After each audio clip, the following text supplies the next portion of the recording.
কেইদিনমান আগলৈকে মনটো খুব বেয়া লাগি আছিলে যে এইবাৰো মই দুৰ্গা পূজা দেখা নাপালোঁ, এইবাৰো মই অসমত যাব নোৱাৰিলোঁ পূজাৰ সময়ত।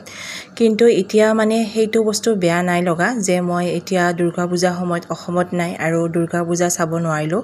এই কথাটো আচলতে মোক ইমান এটা দুখ নাই দিয়া, কিন্তু বৰ্তমান যিটো চলিছে, যিটো ঘটনা ঘটি গ'ল, সেই ঘটনাটোৰ তুলনাত মানে দুৰ্গা পূজা যে চাব নাপালোঁ সেইটো দুখটো বহুতেই কম। মই হয়তো এইখিনি টাইমত যদি অসমত থাকিলোঁ হয়, গুৱাহাটীত থাকিলোঁ হয়, তেতিয়া চাগে মই পূজা চাব যাব নোৱাৰিলোৱে হয়। কাৰণ জানেই কেনেকুৱা পৰিস্থিতি, মোৰ দৰে হয়তো বহুত এনেকুৱা অসমীয়া আছে, অসমবাসীৰ বহুত মানুহে এনেকুৱা বৰ্তমান মানে সেই ফিলিংছটো লৈ আছে, যিয়ে জুবিন দাক একেবাৰে মনৰ পৰা ভাল পাইছিলে। তেখেতৰ গান সৰুৰ পৰাই শুনি আহিছোঁ।